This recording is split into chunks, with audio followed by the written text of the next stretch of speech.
I swear to you, today's video was not going to be yet another Starfield related one, and I swear I'm trying real hard to keep my own hype under control, just on the increasingly seemingly slim chance I get Bethesda 76'd again, or, Cyberpunked, or No Man's Skied.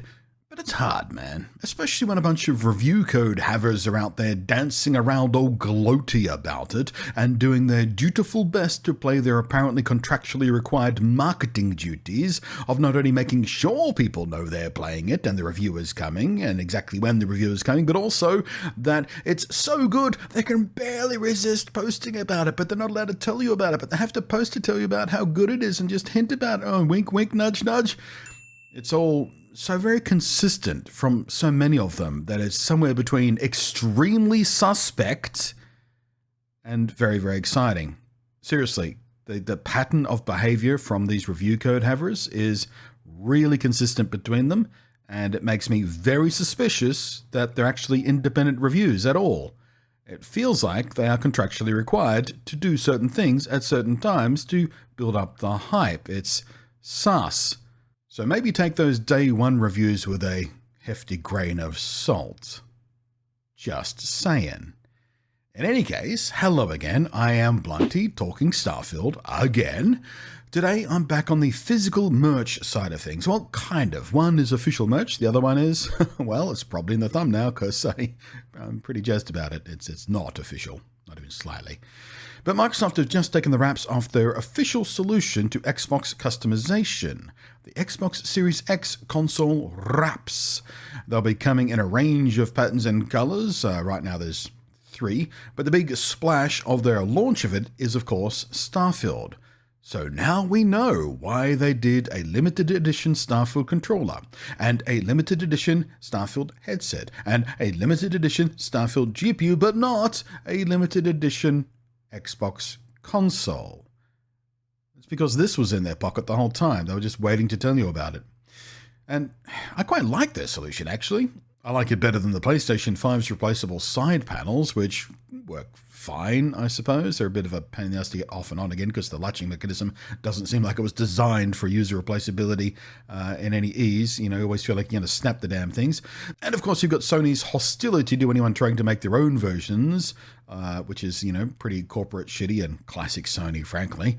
And you kind of have to find somewhere to safely stash the old panels when you swap in the new ones, just in case you want to switch them back, which it's not easy because they're not a nice flat shape that makes it easy to store, and they're moderately fragile, and they're just plastic, so it can be easy to scratch if not stored carefully. It's just all a bit of a pain in the ass, frankly. I mean, it's a small pain in the ass, but it's a pain in the ass. And while adhesive vinyl skins have been around for years now for the Xbox, from the likes of Dbrand, for example, one of the biggest names out there doing that, who I've tested before. I've tested the Dbrand stuff before on my Switch, and I found them to be very nice quality. Printing, good vinyl, and they come off again without leaving any gunk or crap behind or anything. Really, really nice. But they are still a pain in the bum to apply super neatly, super squarely, super smoothly without air bubbles and blah, blah, blah, even on simple surfaces like this square-faced Xbox. And of course, swapping them out means destroying the old one completely because you can't take it off and then reapply it later if you change your mind. Meanwhile, Microsoft's new solution is pretty elegant. Vinyl or fabric stiffened panel-based design, hinged at the corners and fastened at the back with Velcro. While the inside is printed with silicone to stop it slipping around if you grab your console to move it. And of course, all the vents are clear, and they've even put little standoff feet at the bottom to ensure that air can flow freely through the console, and the wraparound isn't going to sort of slip down and cover the bottom vent or something. I was momentarily worried about insulating the sides of the Xbox and what that would mean for the cooling, but then of course I realized that the chimney design of the Xbox Series X means the side panels play basically no significant part in radiating the heat at all. You can test this by yourself by just putting your hand on the side of the thing after being running for a few hours. All the heat comes out the top. It's designed that way, so it's actually a really good cooling design. I think this wrap is a good solution for personalizing a console in a nice, classy, official way. Certainly more affordable than buying a new special edition console. They're $49.99 USD each, which, give or take currency conversion, is about the same price as PS5 plates. $10 cheaper, I think it works out to. I do, however, wonder what the durability will be like over time, especially if you're swapping them out and storing them once in a while. But I do like it as an idea, as a design.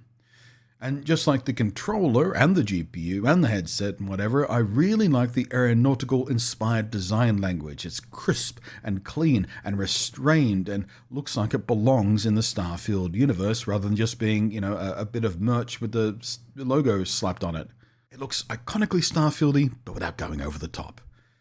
I can't say I like the other options at launch, though. I think the camo stuff is just kind of hideous. Camo can be nice when used delicately, but if it's just a big panel of camo, I don't know. It doesn't do anything for me. How about you? I'm sure we'll see some more fancy stuff for Fables reboot, probably for Forza, Flight Sim. There's a new Flight Sim coming out next year, probably see one for that. The other high-profile Xbox console exclusive stuff. But the second thing I have today is much, much less official. Perhaps even less official than the fake Starfield Xbox controller I looked at last week. And this fulfills my own prediction from a few months back. I said that before the game is even out, some clever bastard out there will recreate a 3D model working replica of the Collector's Edition Chronograph watch box, the NASA-inspired storage container from, inside the game and physically in the Constellation Edition of the game. And it's even better than I'd hoped. I'd expected at least the first version that someone made to be a bit quick and dirty and to cheat the latching mechanism a bit because, the real one's reasonably complicated. But no, Wonder Bread over on printables.com has published a 3D printable model that is fully complete with the entire mechanics of the cam rod locking mechanism. The only non-3D printed parts are the polypropylene strapping and the little pop rivets that secure it. There's only one example so far of someone else printing it up in the examples on the page there, and there's this a little rough coming out of the printer. It does certainly need some cleanup work, which they haven't done yet before they took these photos, but man, so cool. So very, very cool. I've said before, I think the last time I mentioned this, the collector's edition box thingy, I really want like 3 of these things to stack up on a shelf just for the dorky cool factor. I really love the design of this thing. And you bet, if I still had a working 3D printer, I'd be recording this over the sound of it running in the background. All you hear in the background is it's printed away. I wouldn't care. It's just fantastic work. Some of these 3D print dogs are really clever buggers, I tell you what. Oh, and speaking of Starfield 3D print stuff, if you haven't come across it yet, Adam Savage, who most of you will know as, one of the Mythbusters guys, over on his YouTube channel, which is awesome, by the way. If you haven't subscribed over there, do so. Why am I plugging Adam Savage? Like he needs my help. But they're doing a huge Bethesda-sponsored official 3D printed replication of the starter ship based on the in-game models that Bethesda sent over to them, and then they converted for 3D printing. I don't think they'll be releasing those files for anyone else to print. I don't know what the licensing one on that would be like. Just watching Adam do these ship model builds is always so much fun. He has such passion for it. And of course, he used to work for, ILM and Lucasfilm and stuff like that, doing Star Wars starship models, among other things. And his personal passion for that kind of work really comes out whenever he does a video about, starship modeling or modeling in general. A lot of stuff he does he's very passionate about, of course, because, it's Adam Savage, isn't he? Anyway, I'll link that in the down below. It is a fantastic watch and part 1 of, I don't know how many parts until it's complete.